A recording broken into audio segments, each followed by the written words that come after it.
Hello friends, welcome to my channel teaching with fun. तर friends, आज आपल्याला एक खूप छान व्हिडिओ बनवायचा आहे आणि तो आहे सायलेंट लेटर्स। आता सायलेंट लेटर्स म्हणजे काय हे आपल्याला बघायचंय आणि ते लक्षात कसं राहील याच्यावर सुद्धा आपल्याला लक्ष केंद्रित करायचं आहे। तर मग व्हिडिओ स्टार्ट करण्याच्या अगोदर व्हिडिओला लाईक करा, शेअर करा आणि लवकरात लवकर सबस्क्राइब करून घ्या।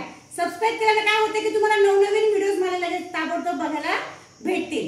तर चला मग आज आपल्या व्हिडिओला आपण सुरुवात करूया। आता सायलेंट वर्ड इंग्लिशचा विषय आहे आणि सायलेंट म्हणजे काय याचा अर्थ जर आपल्याला समजला तर मग त्याचा आपल्याला समोरचा पूर्ण भाग समजत असतो। मग हे सायलेंट वर्ड म्हणजे आपण नेहमी मुलांना क्लासमध्ये किंवा आपण मुलांना म्हणतो सायलेंट, त्यांचे टीचर्स त्यांना नेहमी म्हणत असतात सायलेंट बच्चो, सायलेंट स्टुडंट, सायलेंट व्हा म्हणजे काय शांत व्हा।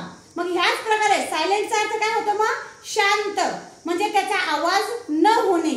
मग यालाच म्हणतात मग सायलेंट लेटर। लेटर म्हणजे पूर्ण शब्द जो आहे हा तो सायलेंट राहत नाही, त्यातला फक्त एक लेटर, कोणताही एक लेटर तो काय असतो सायलेंट असतो म्हणजे शांत असतो। म्हणजे तो लेटर तर असतो पण त्याचा उच्चार आपण करत नाही, म्हणजे त्याचा आवाज होत नाही किंवा त्याचा जेव्हा आपण वर्ड वाचत असतो तेव्हा त्याचा उच्चार होत नाही आणि ऍक्च्युअली तो वर्ड लेटर असतो। म्हणजे यालाच म्हणतात सायलेंट लेटर्स।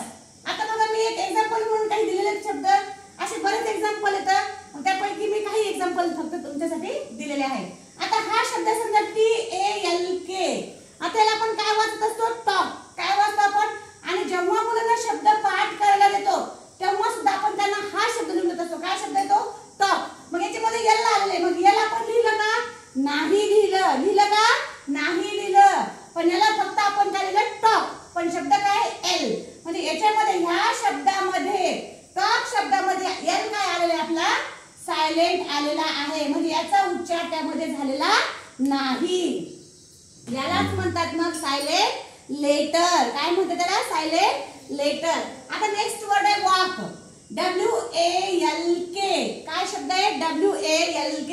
मग याला जर आपण पाठ करताना मुलांना जर दिलं तर मग हे वॉक शब्द दिलतो, टॉक वॉक, तर मग याच्यामध्ये सुद्धा एलचा उच्चार आलेला नाही। वाचताना काय वाचलं पण वॉक आणि लिहिताना सुद्धा काय लिहिलं वॉक, पण ल चा उच्चार आपण केलेला नाही, पण ऍक्च्युअली एल शब्द इथे आलेला आहे। म्हणजे ह्या शब्दामध्ये वॉक शब्दामध्ये एल काय आलेलं आहे मग सायलेंट वर्ड आलेलं आहे।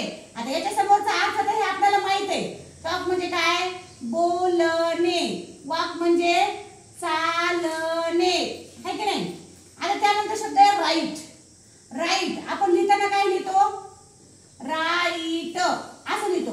जेव्हा मुलांना शब्द वगैरे पाठ करायला येतो किंवा आपण रीडिंग करत असतो, वाचन करत असतो, त्यावेळेस सुद्धा आपण याला राईटच म्हणतो। राईट म्हणते म्हणजे वचा उच्चार तिथे होत नाही, आपण असं लिहित असतो राईट।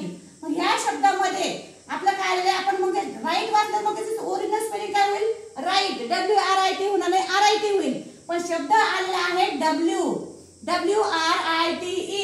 मग ह्या शब्दामध्ये आपण फक्त एवढंच वाचन केलं, याचं वाचन केलं नाही, याचा अर्थ काय होतो मग हा W काय मग सायलेंट वर्ड, सायलेंट लेटर आहे। एक लेटर फक्त एकच शब्द असतो की तो सायलेंट असतो, म्हणजे तो असतो पण त्याचा उच्चार होत नाही। मग राईटचा अर्थ काय होतो मग लिहिणे असं होत असतो त्याचा अर्थ। आता अवर म्हणजे काय तास, हे तर सगळ्यांना माहिती आहे अवर, पण आपण अवर म्हणजे कसं वाचलं, याला लिहिताना कसं लिहिणार आपण अवर, काय लिहिलं अवर, पण हे काय एच हवर लिहायला पाहिजे होतं। मग काय लिहायला पाहिजे होतं आपण हवर, ह्याचा उच्चार एच येत असतो, पण आपण एच चा उच्चार केलेला नाही आणि एच लिहिलेले सुद्धा नाही याच्यामध्ये। ह्या मराठी उच्चारामध्ये फक्त अवर लिहिले। अवर म्हणजे काय मग तास किंवा एक तास, घंटा समजा, तर मग याला म्हणतात ह्या शब्दामध्ये मग एच काय आलेले मग सायलेंट वर्ड आलेला आहे। आता रॉंग, समोरचा शब्द काय रॉंग, आपण रॉंग कसं लिहितो रॉंग हा शब्द लिहित असतो, असं लिहित असतो आपण रॉंग। मग आता त्याचं जर ऍक्च्युअली जर स्पेलिंग बघायला गेली तर काय होऊ शकते मग RONG रॉंग होईल, पण नाही, याची स्पेलिंग ऍक्च्युअली कशी आहे WRONG। काय WRONG। मग येथे काय झालेलं आहे, हा W जो शब्द आहे हा काय मग सायलेंट आलेला आहे। आता रॉंग म्हणजे काय चूक किंवा चुकीचे किंवा असत्य असं आपण त्याला म्हणू शकतो। मग ह्या रॉंग मध्ये W आपला काय आलेलं आहे मग सायलेंट लेटर। लेटर म्हणजे फक्त एक शब्द, ध्यानात ठेवा, घडी घडी सांगते मी, एवढ्या शब्दा नाही, म्हणून तर त्याला सायलेंट लेटर असं म्हटलेलं आहे. आता हा शब्द आहे नी. नी म्हणजे काय? गुडघा. हे सुद्धा आपल्याला माहिती आहे. नी नी म्हणजे काय? गुडघा. आता शब्द सुद्धा पाठ करून घ्या. चालता चालता एका कामामध्ये दोन काम होऊन जातील, काही शब्द पण पाठ होतील आणि आपल्याला सायलेंट लेटर सुद्धा समजणार आहे. आता नी नी म्हणजे काय होईल मग? एन डबल ई नी. पण शब्द काय आहे? के एन डबल ई के. मग ह्या नी मध्ये के शब्द काय आलेला आहे आपला? सायलेंट. बघा उच्चार करताना काही हार्ड नाहीये. उच्चार करताना काय म्हणतोय आपण त्याकडे लक्ष द्यायचंय. मग उच्चार करताना काय म्हणतो आपण? नी. काय म्हणतोय?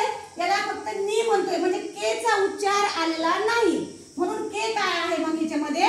सायलेंट लेटर आलेलं आहे. आता याला काय म्हणणार आपण? Knife. K N I F E. काय शब्द आहे हा? K N I F E. पण याला आपण म्हणतो नाईफ. नाईफ नाईफ म्हणजे काय? चाकू. हे पण माहित असेल बऱ्याच मुलांना. नाईफ म्हणजे काय? चाकू. पण याला नाईफ नाईफ शब्द वाचला आपण. याला काय वाचलं? नाईफ. मग याच्यामध्ये के चा उच्चार आपण केलेला नाही, म्हणून ह्या वर्ड मध्ये के शब्द के लेटर काय आलेलं आहे? सायलेंट आलेले, म्हणजे याचा उल्लेख आलेला नाही. किंवा याला आपण वाचन करताना सुद्धा वाचलेलं नाही. लिहिताना लिहितो, फक्त त्याला वाचन करताना आपण त्याला वाचत नाही, म्हणून त्याला सायलेंट वर्ड असं म्हटलेलं आहे. आता समोरचा शब्द आहे ऑनेस्ट. ऑनेस्ट हॉनेस्ट नाही बरं का, हॉनेस्ट नाही, ऑनेस्ट. ऑनेस्ट ऑनेस्ट म्हणजे तुम्ही इथून सुरुवात होईल. ONEST असं होईल. पण याच्यामध्ये ऍक्च्युअली म्हणजे रिअल शब्द कोणता आहे आपला? हॉनेस्ट. म्हणजे एच ची स्पेलिंग त्याच्यामध्ये आहे, एच लेटर आहे. मग याला आपण हॉनेस्ट म्हणायला पाहिजे होतं. मग हॉनेस्टचा उल्लेख कसा होत नाहीये, म्हणून त्याला याचा उच्चार होतो ऑनेस्ट. आणि ऑनेस्टचा अर्थ काय होतो मग? प्रामाणिक. काय होतो मग? प्रामाणिक त्याचा असा उच्चार होतो. पण आपल्याला बघायचंय फक्त याचं सायलेंट वर्ड, म्हणजे ह्या शब्दामध्ये एच काय आलेले मग आपलं सायलेंट लेटर आलेलं आहे. आता याला सुद्धा काय आपण म्हणतो? ब्रिज. ब्रिज काय म्हणतो याला? ब्रिज. म्हणजे याच्यामध्ये ड चा उच्चार होतो का? मग ड चं डी येतं. एक व्हिडिओ बनवला मी क च के ख च के यश, त्याच्यामध्ये तुम्हाला लक्षात येईल की मग ड चं काय येतं? डी. पण आता बी ड ज असं नाही वाचलं आपण. याला फक्त काय वाचलं आपण? ब्रिज. मग ह्या शब्दामध्ये ब्रिज मध्ये डी काय आलेले? मग हा लेटर जो आहे आपला तो काय आलेला आहे? सायलेंट आलेलं आहे. मग याला म्हणतो आपण ब्रिज. ब्रिज म्हणजे काय? पूल. ब्रिज म्हणजे काय? पूल. जे नदीवर वगैरे बांधतात, नदीच्या वरती बांधतात गाडी येण्या जाण्यासाठी, त्याला म्हणतात पूल. ब्रिज म्हणजे पूल. आणि त्यानंतरचा शब्द आहे चॉक. चॉक चॉक तर सगळ्याला माहिती आहे, खडू आहे की नाही? चॉक म्हणजे काय? ज्याला आपण बोर्डवर लिहिण्यासाठी वापर करतो. मग त्याला आपण काय म्हणतो? चॉक. काय म्हणतो? चॉक. चॉक म्हणजे काय? खडू. पण आता चॉक, पण इथे ल चा उच्चार आलेला आहे ना, ल लेटर आलेला आहे, पण त्याचा उच्चार आपण केलेला नाही, म्हणून चॉक मध्ये ल चा उच्चार केलेला नाही, म्हणून ल काय आले? मग ज्या शब्दाचा आपण उच्चार करत नाहीये तो शब्द सायलेंट असतो. ध्यानात ठेवा, ज्या शब्दाचा आपण उच्चार करत नाहीये तो शब्द सायलेंट आहे. तो काय लेटर? सायलेंट. त्याच्यामध्ये म्हणजे ह्या चॉक मध्ये एल काय आले? मग हे सायलेंट वर्ड आलेलं आहे. आता याला सुद्धा काय होतं आपण? WATCH. याला काय वाचतो आपण? वॉच. आहे की नाही? वॉच शब्द वाचतो. वॉच म्हणजे काय? घडी किंवा घड्याळ, हे सगळ्यांना माहित आहे. मग वॉच मध्ये ट चा उच्चार आपण केलेला नाही. ट चा उच्चार केला नाही, पण ट आहे, म्हणजे मग वॉच, वॉच WA होईल, च चा CH होईल, पण वॉच मध्ये ट चा उच्चार आपण म्हटलेलो नाही, पण आलेला आहे, म्हणून ट काय ह्या वर्ड मध्ये ट सुद्धा आपला काय मग सायलेंट वर्ड आहे. आणि त्यानंतर काही एक्झाम्पल बघा. हे काय? क्रिसमस. क्रिसमस म्हणजे काय? नाताळ. क्रिसमस म्हणतो आपण त्याला. काय म्हणतो? क्रिसमस. क्रिसमस म्हणजे काय? क्रिसमस किंवा नाताळ वगैरे असं जे ख्रिश्चन लोकांचा सण आहे त्याला काय म्हणतात? मग क्रिसमस. आपण त्याला इंग्लिश मध्ये त्याला क्रिसमस म्हणतो. मग क्रिसमस मध्ये ट चा उच्चार म्हटलो नाही, क्रिस्टमस असं आपण म्हटलेलं नाही. म्हणजे याचा अर्थ काय? मग ज्याचा उच्चार आपण केला नाही, ज्याचा उल्लेख आपण बोलताना वाचताना केला नाही, मग तो शब्द, त्याचा जो शब्द इथे लिहिलेला आहे डी टी, पण टी दिलेला असून सुद्धा आपण त्याला वाचलेलं नाहीये, म्हणून त्या शब्दाला सायलेंट वर्ड असं म्हटलेलं आहे. मग ह्या वर्ड मध्ये मध्ये हा काय आपला टी सायलेंट लेटर आहे. कोणता लेटर आहे आपला हा टी. आता ऑफन याला सुद्धा काय लिहितो आपण ऑफन.